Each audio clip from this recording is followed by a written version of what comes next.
हूं क्योंकि एक ठीक है, पहले कंचन की तरफ हम रुक कर लेते हैं।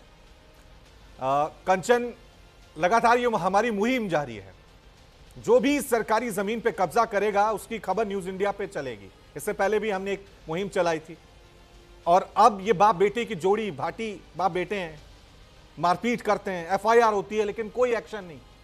आप जरा हमें वहां के हालात दिखाएं, कैसे सरकारी जमीनों पर वहां पर कब्जा किया जा रहा है और नोएडा अथॉरिटी पूरी तरह से खामोश, कोई एक्शन नहीं। देखिए रवि, सूबे के मुख्यमंत्री योगी आदित्यनाथ कई बार बोल चुके हैं कि जितनी भी सरकारी जमीन है जिसने कुछ पर कब्जा कर रखा है भूमाफियाओं ने, उसके खिलाफ सख्त कार्रवाई की जाएगी। साथ ही उन्होंने हाल ही में अल्टीमेटम दिया था कि 24 घंटे के अंदर जितनी सरकार की जमीन है वो भूमाफिया खाली कर दे। साथ ही जो उनसे जो पैसा वसूल किया जाएगा, जिसमें उन्होंने कमाई की है वो तक पैसा वसूल किया जाएगा। लेकिन बावजूद इसके गौतम बुद्ध नगर की बात करें तो जो भूमाफिया है उनके हौसले इतने बुलंद है कि उनको बिल्कुल भी नोएडा प्राधिकरण की बात करें, चाहे हम ग्रेटर नोएडा प्राधिकरण की बात करें, चाहे यमुना की बात करें, उनको बिल्कुल भी प्राधिकरण का बिल्कुल भी खौफ नहीं है और वो सरकारी जमीन पर लगातार उनका जो निर्माण है वो लगातार जारी है। साथ ही जौनी भाटी की बात करें, देव भाटी की बात करें, सलारपुर छादर में जो है 795 से लेकर 798 तक जो खतरा संख्या है और साथ ही कई ऐसी खतरा संख्या है जिस पर लगातार जो सरकार की जमीन है लेकिन उस पर धड़ल्ले से जो है उनकी बिल्डिंगें बन रही है, फ्लैट बन रहे हैं और उनका जो है जो प्राधिकरण है उस तरफ बिल्कुल भी ध्यान नहीं दे रहा है।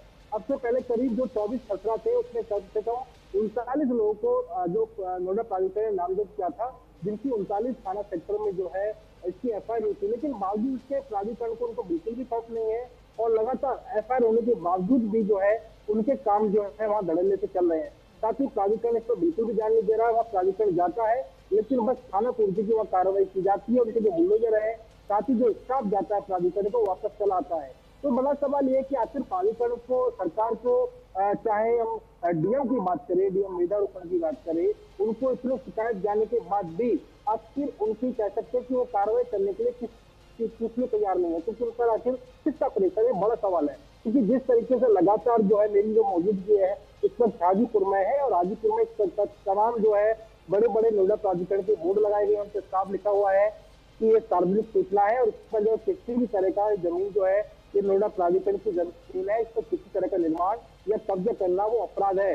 लेकिन बावजूद इसके वहां पर बड़े बड़े कह सकते हैं कि मॉल खड़े हो गए हैं, साथ ही बड़े बड़े ऑफिस बन गए हैं, उन पर जो नोएडा प्राधिकरण का ध्यान नहीं जाता है। जबकि नोएडा प्राधिकरण के जो अधिकारी हैं वो खुद जो है यहाँ पर मौके पर रहते हैं, लेकिन बावजूद इसके जो है कार्रवाई करने के लिए बिल्कुल तैयार नहीं है नोएडा प्राधिकरण की। रवि, लेकिन कंचन, यहाँ बड़ा सवाल यहाँ ये उठता है कि यूपी में रूल ऑफ लॉ है, कानून का राज है या इन भूमाफियों का राज है?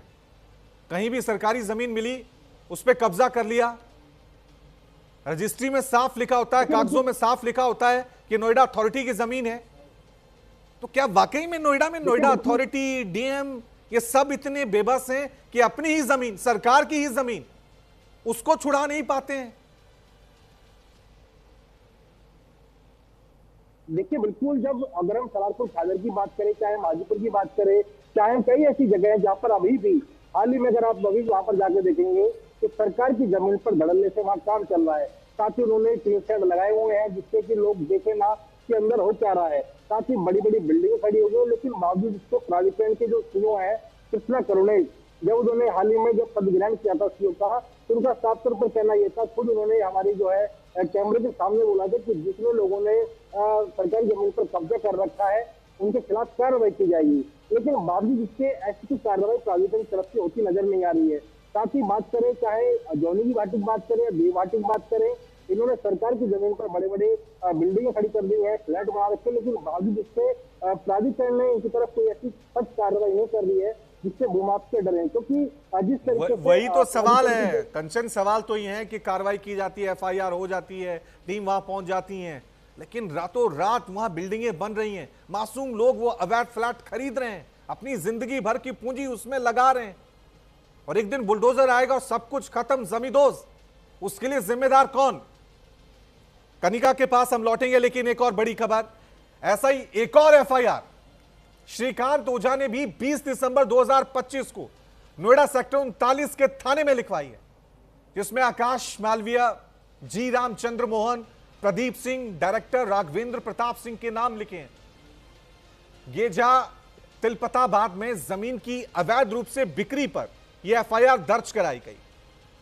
3.3610 हेक्टर भूमि के कब्जे के खिलाफ लिखाई गई है। फर्जी रजिस्ट्री हुई है।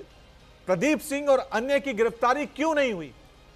न बीआर हुआ, तो फिर ये रजिस्ट्री कैसे हुई? चलिए, हमारे साथ कनिका बनी हुई है। कनिका, आपकी तरफ मैं रुख कर रहा हूं।